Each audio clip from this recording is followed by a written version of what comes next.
정보대학원의 전웅입니다.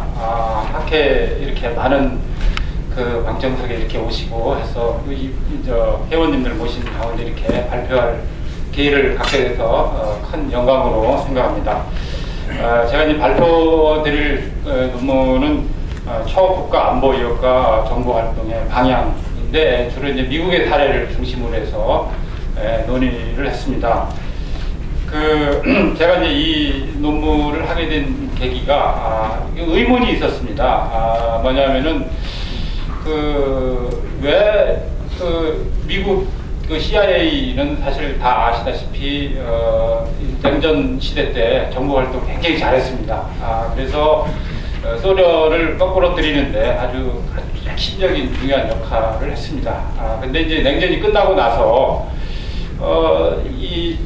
가장 중요한 문제로 이제 부각된 것이 초국가 안보 위협 중에서도 이제 테러 문제인데, 초국가 안보 위협에는 여러 가지가 있습니다. 테러도 있고 부재 범죄, 마약 여러 가지가 있는데 그 중에서도 이제 핵심적인 것이 테러 문제인데 왜 그렇게 잘 효과적으로 활동을 잘했던 CIA라든지 미국 정보기관들이 왜 테러 문제에 관해서는 유독 제대로 잘 못하는가 하는 데 대해서 상당히 의문을 가졌습니다. 특히 이제 지난 작년 12월 말에 두 건의 이 테러 사건이 있었습니다. 하나는 12월, 다 아시다시피 10월 25일 크리스마스 때 발생했는데 이 비행기 네덜란드 암스테르담에서 미국 디트로이트로 가던 그 비행기에서 이 비행기 테러를 이제 하려고 했는데 이거 뭐 정보기관이 잡은 것도 아니고 이 승객하고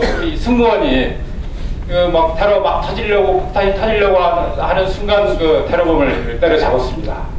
그래서 그런 사건이 하나 있었고, 그 다음에는 이 12월 30날 CIA 역사상 아마 길이 기억될 겁니다.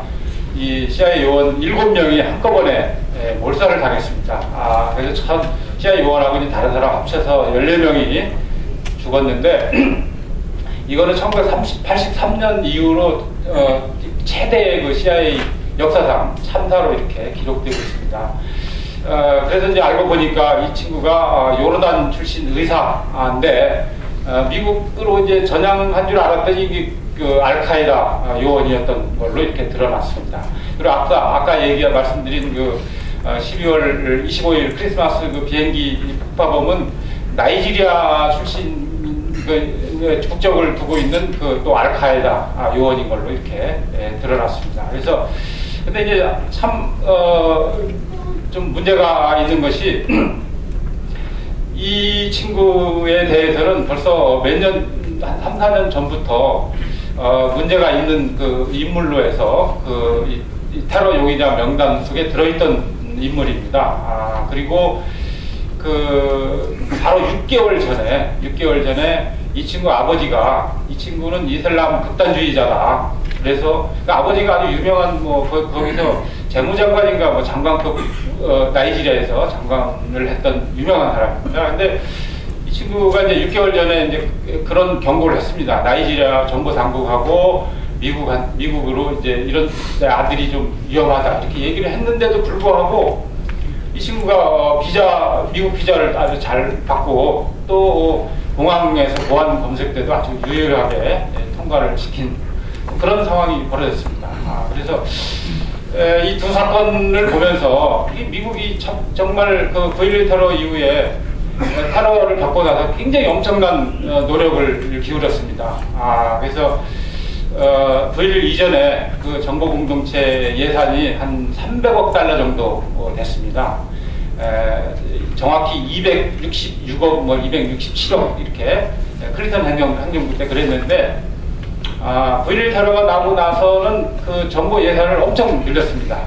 그래서 거의 1.5배로 늘려가지고 정보 공동체 예산이 450억 불, 지금 한 500억 불 정도 될 겁니다. 근데 500억 불이라고 하면은 엄청난 많은 돈입니다.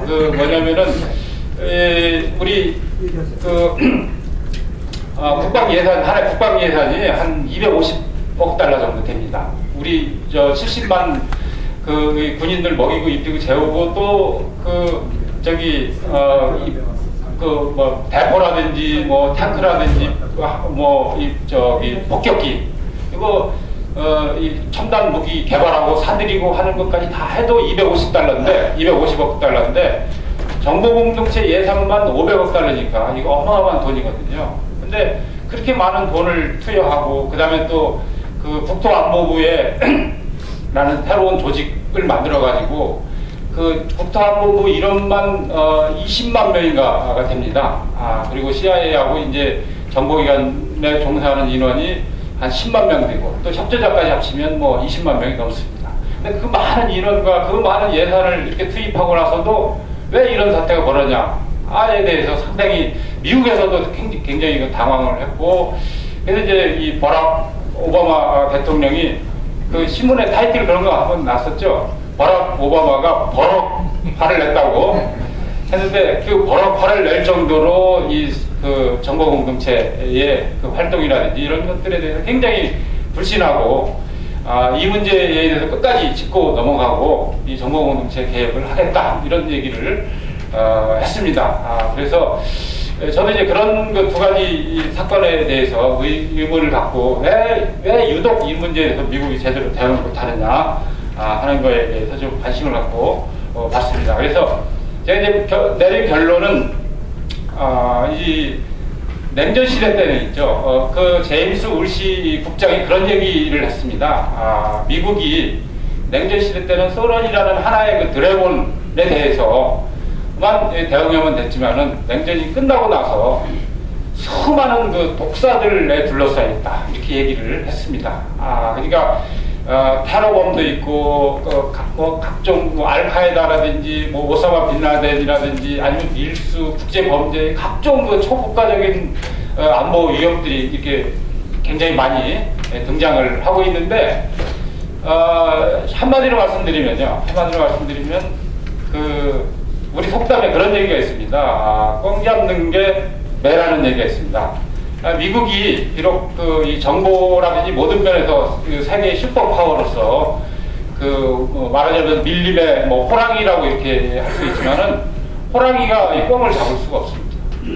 그 소련이라는 그 아주 막강한 적을 물리치는 데는 그 호랑이의 역할이 컸지만은 이 꽝 잡는 데는 그 다른 이 전술이라든지 다른 정보 활동의 방향을 했어야 되는데, 그리고 정보 조직이라든지 이런 것들을 개편해서 해야 되는데 미국이 그런 이 변화되는 그 정보 환경에 쉽게 적응을 못했다는 것이 제 논문의 결론입니다. 그래서 그런 내용들을 조금 더 부연해서 좀 살펴보도록 하겠습니다. 그러면 우선 정보 환경이 뭐가 바뀌었느냐?